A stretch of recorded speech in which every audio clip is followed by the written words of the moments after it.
사랑하는 성도 여러분, 오늘은 어버이 주일입니다. 하나님 우리에게 주신 특별한 선물인 사랑하는 아버님, 어머님 건강하고 평안하시기를 간절히 기도합니다. 오늘 하나님 말씀은 누가복음 5장 27절부터 32절까지입니다. 그 뒤에 예수께서 나가셔서 레위라는 세리가 세관에 앉아 있는 것을 보시고 그에게 말씀하셨다. 나를 따라오너라. 레위는 모든 것을 버려두고 일어나서 예수를 따라갔다. 레위가 자기 집에서 예수에게 큰 잔치를 베풀었는데 많은 세리와 그 밖의 사람들이 큰 무리를 이루어서 그들과 한자리에 앉아서 먹고 있었다. 바리새파 사람들과 그들의 율법학자들이 예수의 제자들에게 불평하면서 말하였다. 어찌하여 당신들은 세리들과 죄인들과 어울려서 먹고 마시는 거요? 예수께서 그들에게 대답하셨다. 건강한 사람에게는 의사가 필요하지 않으나 병든 사람에게는 필요하다.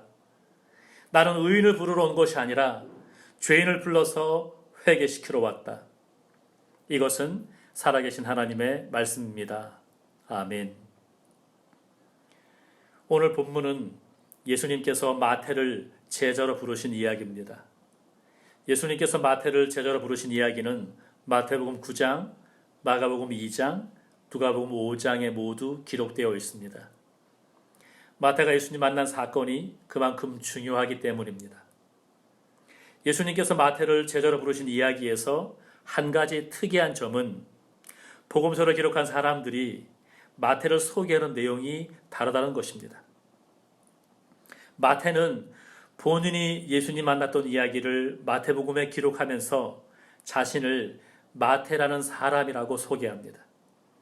물론 예수님의 12제자 명단을 기록할 때는 자신을 세리 마태라고 소개합니다. 마태복음 10장 1절부터 4절입니다. 예수께서 12제자를 부르셔서 더러운 귀신을 제어하는 권능을 주시고 그들이 더러운 귀신을 쫓아내고 온갖 질병과 온갖 허약함을 고치게 하셨다. 12사도의 이름은 이러하다.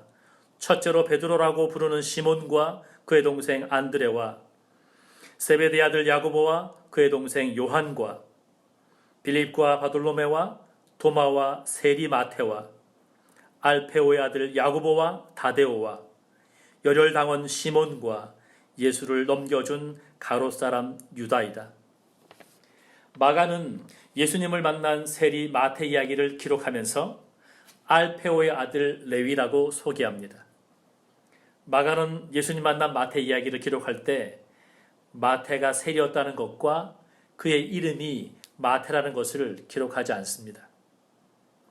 누가 역시 예수님을 만난 마태 이야기를 기록하면서 그 이름을 마태라고 쓰지 않습니다.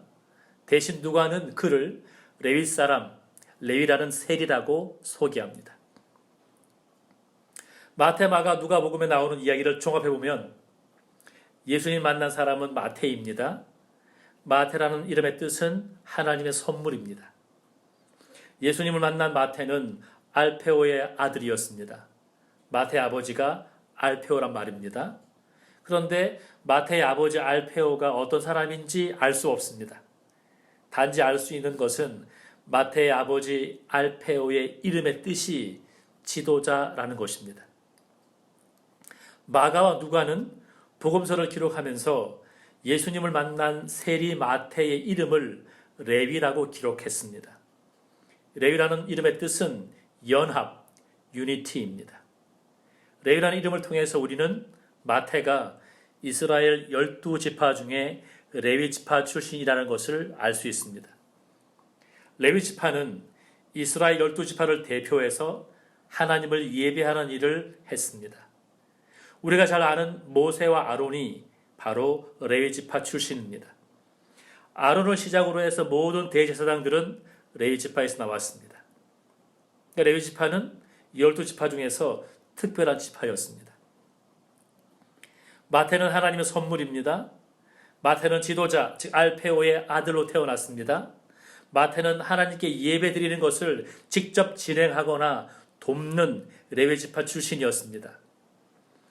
이름으로 보나 그의 가문으로 볼 때 마태는 좋은 배경을 가진 사람입니다. 그런데 그런 마태의 직업이 무엇입니까? 제사장이 아니고 세리였습니다.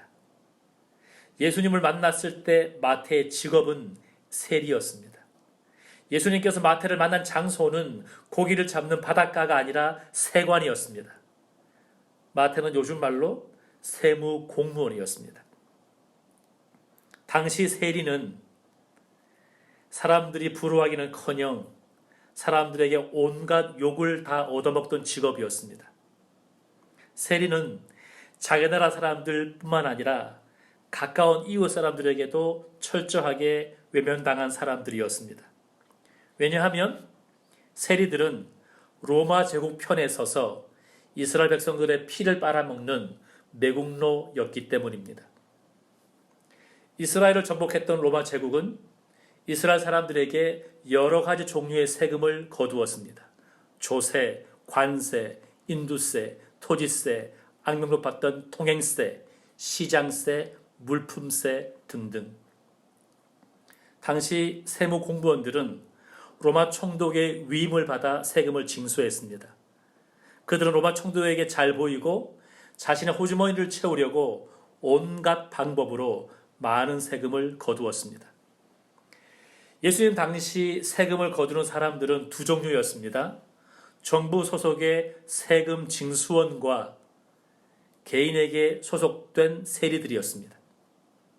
정부에 소속되어서 세금을 거두는 사람들은 정식 세무 공무원이었지만 세리들은 정식 세무 공무원이 아니었습니다.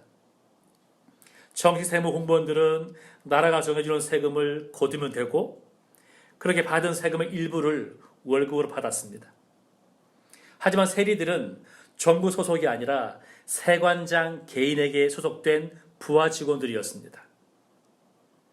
당시 세관장들은 공개 입찰을 통해 예상 세입을 선불로 로마 제국에 지불했습니다. 1년 동안 어느 정도의 세금을 거둘지를 계산하고 미리 그 돈을 로마 제국에 냈단 말입니다. 입찰을 따낸 세관장들은 가능한 빨리 자신이 투자한 돈을 회수하려고 했습니다. 물론 자신이 투자한 것보다 훨씬 많은 돈을 거두려고 했습니다. 세관장은 투자한 금액보다 많은 돈을 벌기 위해 수단과 방법을 가리지 않았습니다. 당연히 세리들은 엄청난 부담을 안게 되었지요. 세리들은 주어진 할당량, 목표액을 채우기 위해 잔인해질 수밖에 없었습니다. 목표액을 채우지 못하면 하루아침에 직장에서 쫓겨날 수도 있었습니다. 결국 세리들은 직장을 잃지 않으려고 무리하게 세금을 거두었습니다. 그 결과 세리들은 동족의 피를 빨아먹는 거머리 같은 놈들 또는 매국노라고 욕을 얻어먹었습니다. 세리 본인은 물론 가족들까지 미움과 경멸의 대상이 되었습니다. 미움과 경멸을 받을수록 세리들은 사람들과 담을 쌓고 점점 더 삐뚤어졌습니다. 이러한 이유로 인해 예수님 당시 세리들은 매국노, 죄인 취급받으면서 사람들로부터 완전히 버림받았습니다. 예수님께서 그런 세리들 중에 한 사람을 당신의 제자로 부르셨습니다.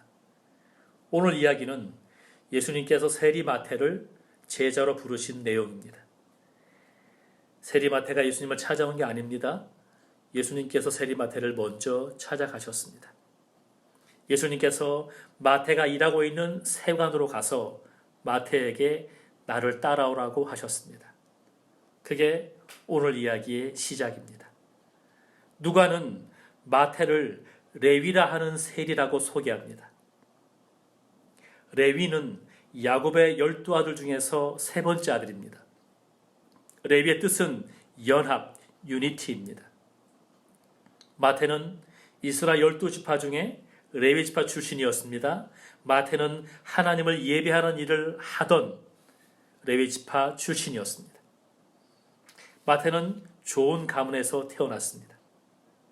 마태는 가문만 좋은 게 아니라 머리도 좋았습니다. 마태복음의 구조를 보면 마태가 얼마나 머리가 좋은 사람인지 알 수 있습니다. 마태는 복음서를 기록할 때 사건과 설교를 한 세트로 한 묶음으로 해서 마태복음을 5묶음으로 나누었습니다. 왜 5일까요?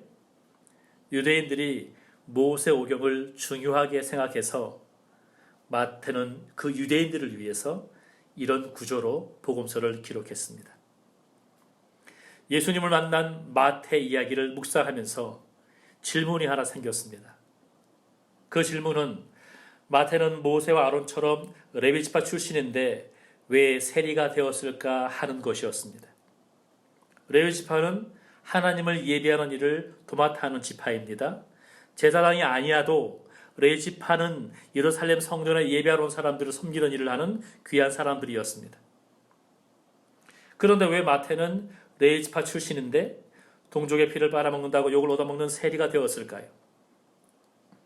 왜 마태는 레위, 연합이라는 이름을 가진 사람인데 사람들과 담을 쌓고 살아야 하는 세리가 되었을까요? 마태가 그 일이 좋아서 세리가 되었을까요? 마태가 돈에 환장해서 동족의 피를 빨아먹는 매국노라는 소리를 듣는 세리가 되었을까요?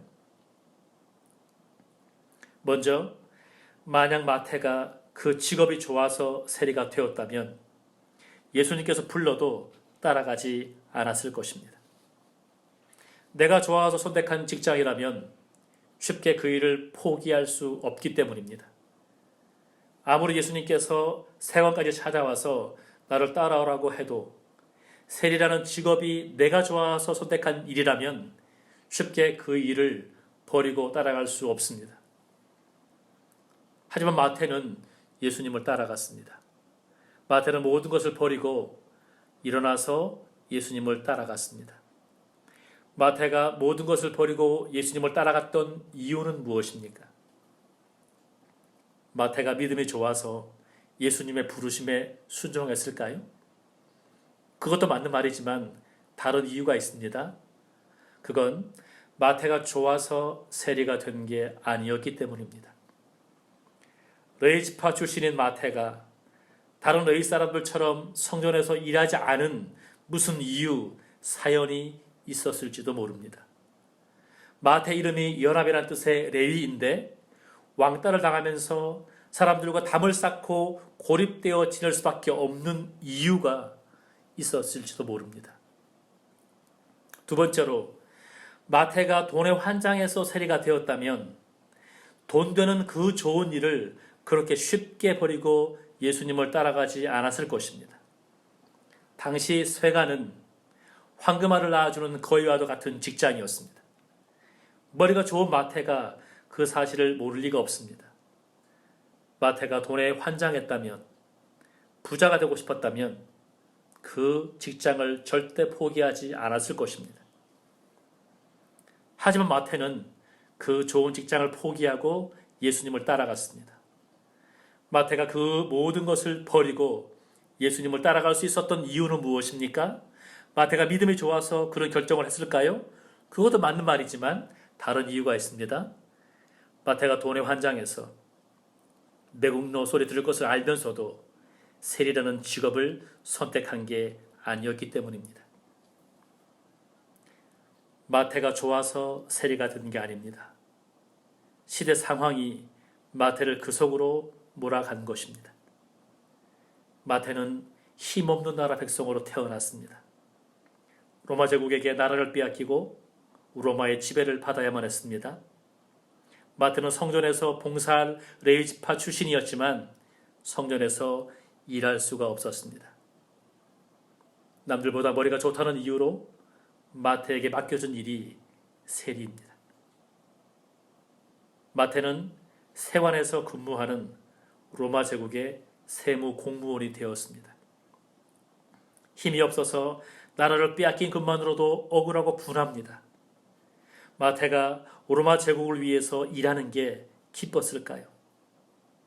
동족의 피를 빨아먹는 매국노 소리를 들으면서 세관에서 일해야 했던 마태의 심정은 어땠을까요? 사람들은 마태의 깊은 고민과 갈등을 이해하지 못했습니다. 그저 손가락질하고 욕했습니다. 마태는 자신의 일에 깊은 회의를 느꼈을지도 모릅니다. 마태가 사람들의 말처럼 자신을 동족의 피를 빨아먹는 매국노라고 생각했을지도 모릅니다. 세리 일을 그만두고 다른 일을 하고 싶은 마음이 간절했을지도 모릅니다.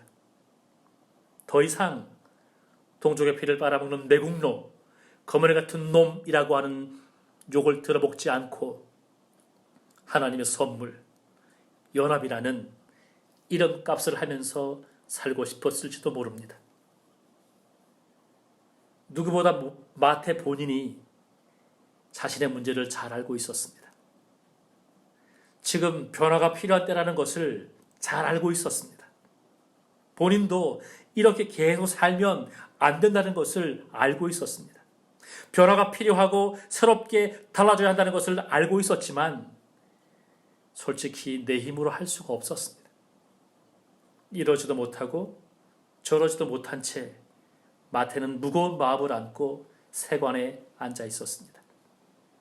그때 예수님께서 마태를 찾아오셨습니다. 예수님은 마태를 누구보다 잘 알고 있었습니다. 마태에게 지금 필요한 분이 예수님이라는 사실을 알고 있었습니다. 마태는 예수님이 필요했습니다. 그 정확한 타이밍에 예수님께서 마태를 찾아가신 거죠. 예수님께서 하신 말씀대로 본다면 마태는 의사가 필요한 병든 사람이었고 마태는 예수님을 만나서 회개해야 하는 죄인이었습니다. 예수님은 의인을 부르러 오신 게 아닙니다. 예수님은 죄인을 불러서 회개시키러 오셨습니다. 예수님께서 마태를 찾아가신 이유는 바로 마태가 죄인이었기 때문입니다. 예수님의 제자가 되기 위해 먼저 할 일은 예수님을 만나 자신의 죄를 회개하는 것입니다. 예수님께서 마태에게 나를 따라오라고 하셨습니다. 마태는 즉시 예수님을 따라갔습니다. 마태가 그 좋은 직장을 버리고 예수님을 따라간 이유가 무엇이었을까요? 그동안 나를 힘들게 했던 수많은 고민과 갈등을 뒤로하고 마태가 예수님을 따라갈 수 있었던 이유는 무엇입니까? 예수님께서 죄인이요 세리인 마태를 당신의 제자로 부르셨기 때문입니다. 도대체 이분은 누구시기에 죄인인 나를 멀리하지 않으시지? 도대체 이분은 누구시기에 왜 나 같은 죄인을 친히 만나러 오신 거지? 왜 나같이 쓸모없는 사람에게 함께 하자고 부르시는 거지? 마태는 아무도 관심 갖지 않는 나를 찾아오신 예수님이 정말 고마웠습니다. 그분께 자신의 삶을 드리고 싶었습니다. 예수님과 함께하고 싶었습니다. 마태는 자신의 결심을 행동으로 옮기고 싶었습니다. 자신의 마음을 예수님께 표현하고 싶었습니다. 예수님을 만났을 때 말로 자신의 신앙을 고백하는 사람도 있고 행동으로 고백하는 사람들도 있습니다. 베드로, 나다나엘, 마르다, 도마는 예수님을 만난 후에 자신의 신앙을 입으로 고백했습니다. 그들과 달리 마리아는 예수님을 향한 신앙 고백을 향유 옥합을 깨트리는 것으로 표현했습니다. 마태는 큰 잔치를 통해 예수님께 자신의 신앙을 고백합니다. 마태는 예수님을 위해서 큰 잔치를 베풀었습니다. 마태는 자기 집에서 예수님을 위해 큰 잔치를 베풀었습니다. 마태가 사람들의 눈을 의식해서 몰래 예수님만 모시고 식사한 게 아니었습니다. 그 잔치에 많은 세리들을 초대했습니다. 또 다른 사람들도 많이 초대했습니다.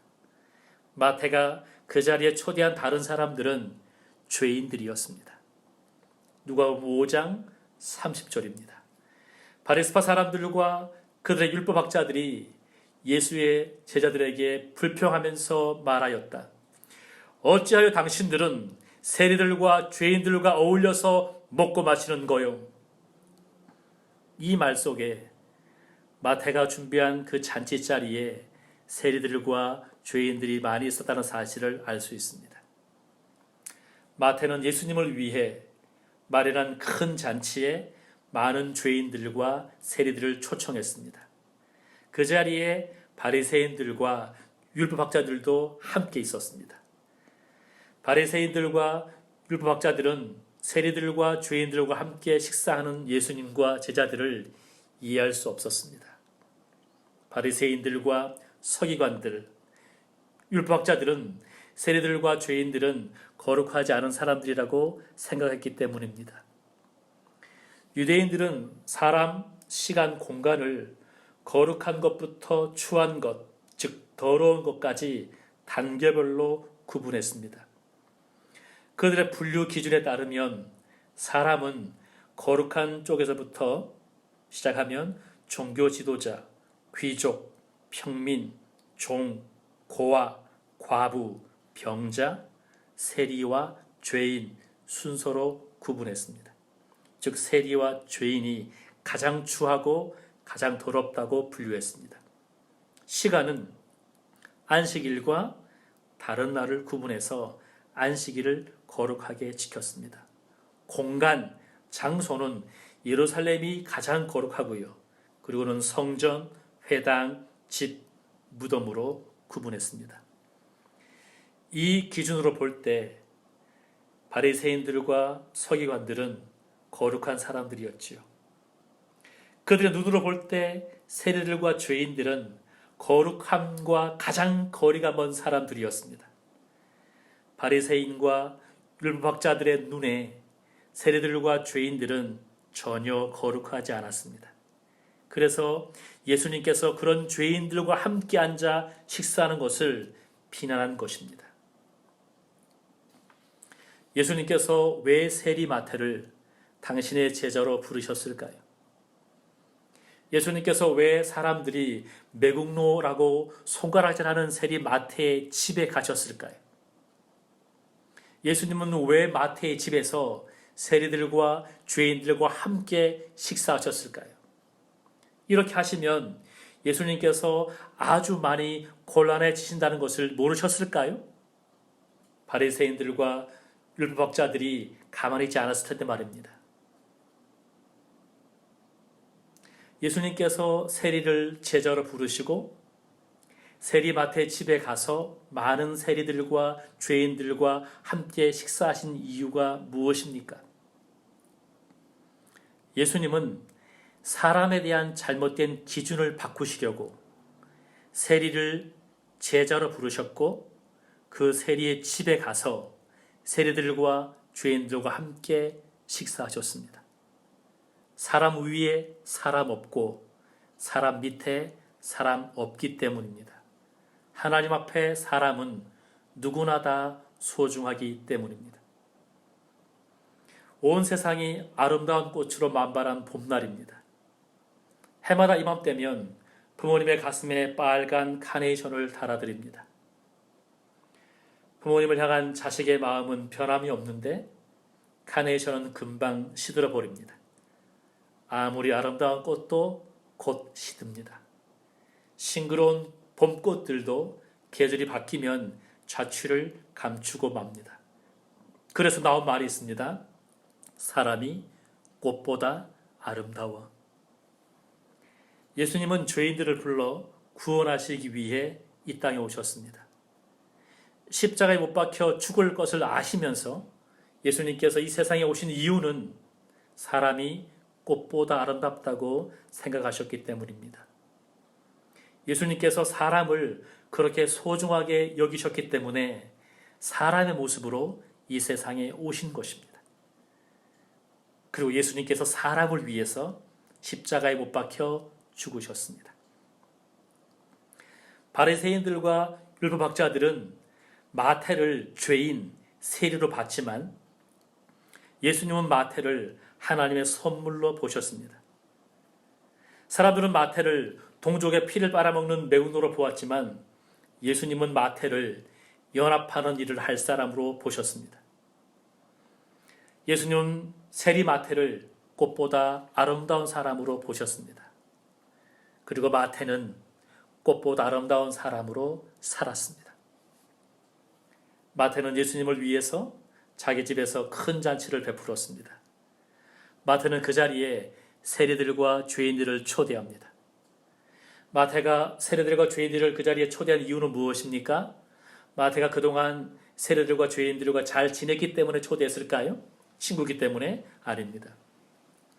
그들도 나처럼 예수님을 만나야 할 죄인들이기 때문입니다. 그들도 소중한 하나님의 사람들이기 때문입니다. 놀랍게도 마태는 예수님을 위해서 마련한 식사 자리에 바리새인들과 율법학자들도 초대합니다. 바리새인들과 서기관들, 그들은 마태를 죄인으로 취급하던 사람들입니다.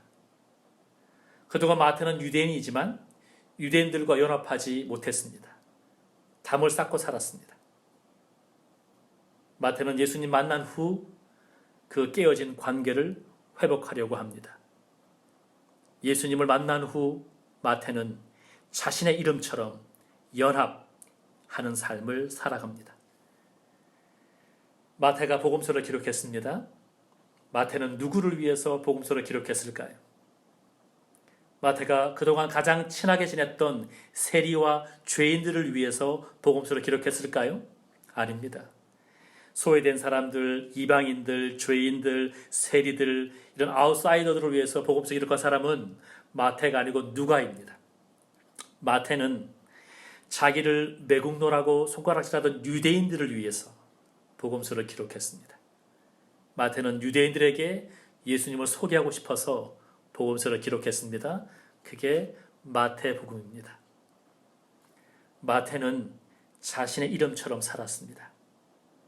마태는 이스라엘 사람들을 하나님의 선물이라고 생각했습니다. 그래서 마태는 자신을 민족의 피를 빨아먹는 매국노라고 손가락질하던 유대인들을 위해서 복음서를 기록했습니다. 그 결과 마태는 바리새인들과 율법학자들을 포함한 모든 유대인들에게 복음을 전해준 예수를 소개한 하나님의 선물이 되었습니다. 사랑하는 성도 여러분, 우리도 하나님의 선물입니다. 특별히 우리를 낳아서 키워주신 부모님은 하나님께서 우리에게 주신 특별한 선물입니다. 어버이날을 맞이하고 어버이 주일을 맞이해서 부모님의 은혜에 깊은 감사를 드립니다. 끝으로 우리의 삶이 누군가에게 하나님의 선물이 되고 우리 모두가 사람을 소중하게 여기는 진실한 그리스도인이 되기를 간절히 축원합니다. 사랑하고 축복합니다.